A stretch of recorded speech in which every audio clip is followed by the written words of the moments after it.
Part 2.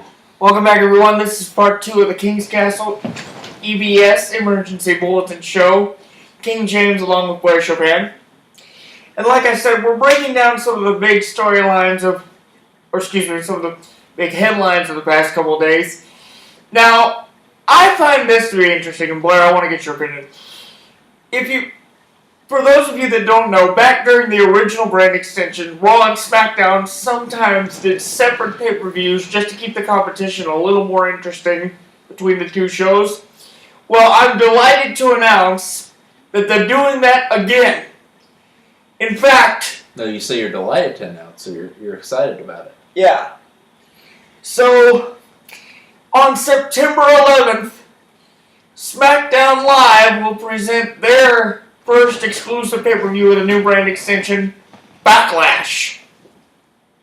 Now, Blair, I gotta ask you, from a fan's perspective, do you consider this a good thing or a bad thing to be doing two pay-per-views for separate brands yet again? Or SmackDown exclusives? I don't know.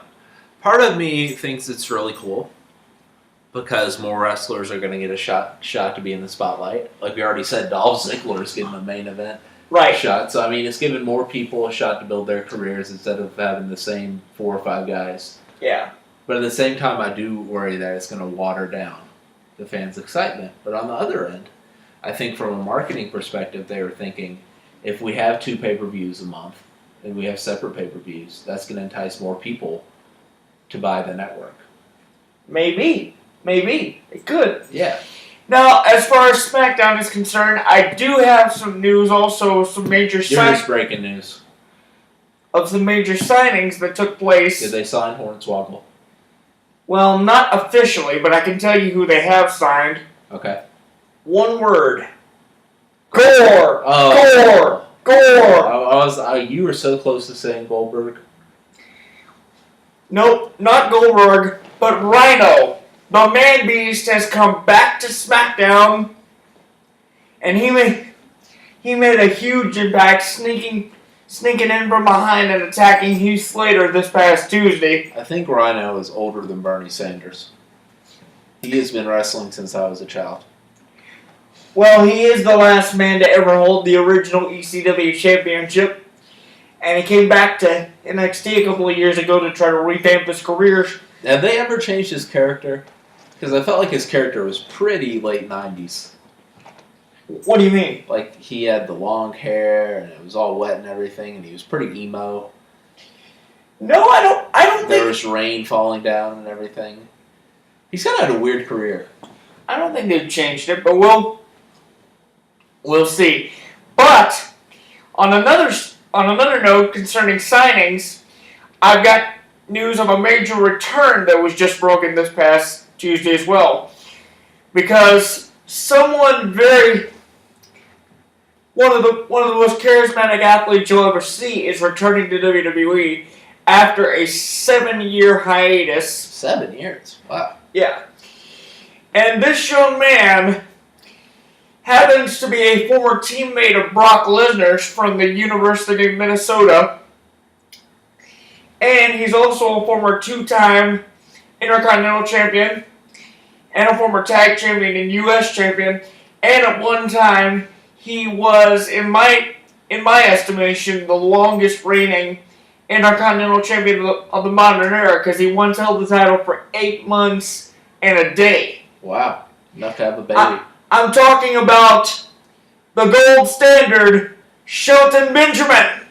Oh, I wonder what happened to Shelton Benjamin. Yes, Shelton Benjamin. I had no idea he was Brock Lesnar. Will be returning to SmackDown sometime within the coming weeks. They've re-signed him.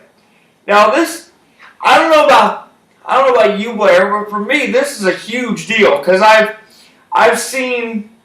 had the privilege of seeing Shelton Benjamin compete multiple times, and he's arguably the greatest pure athlete to ever step foot in the ring. So this is arguably the greatest pure athlete. Yeah. Why do you say that? Because he can do some things athletically in the ring using the turnbuckles that's beyond belief. And if you if you don't want to take my word for it, go back and watch some of his classic matches on the WWE Network. Then you'll see for yourself. I might have to do that because that's high praise. Now, I think it's interesting here. This was a kind of a free agent signing by SmackDown.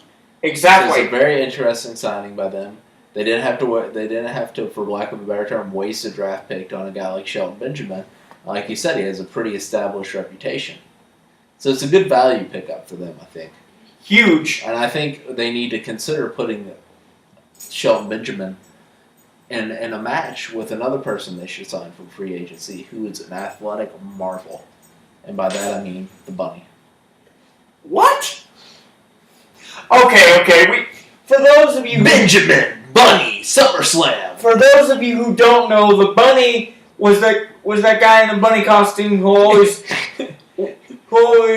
ran around with the Exotic Express and Adam Rose during his early days in NXT in the main roster. Right.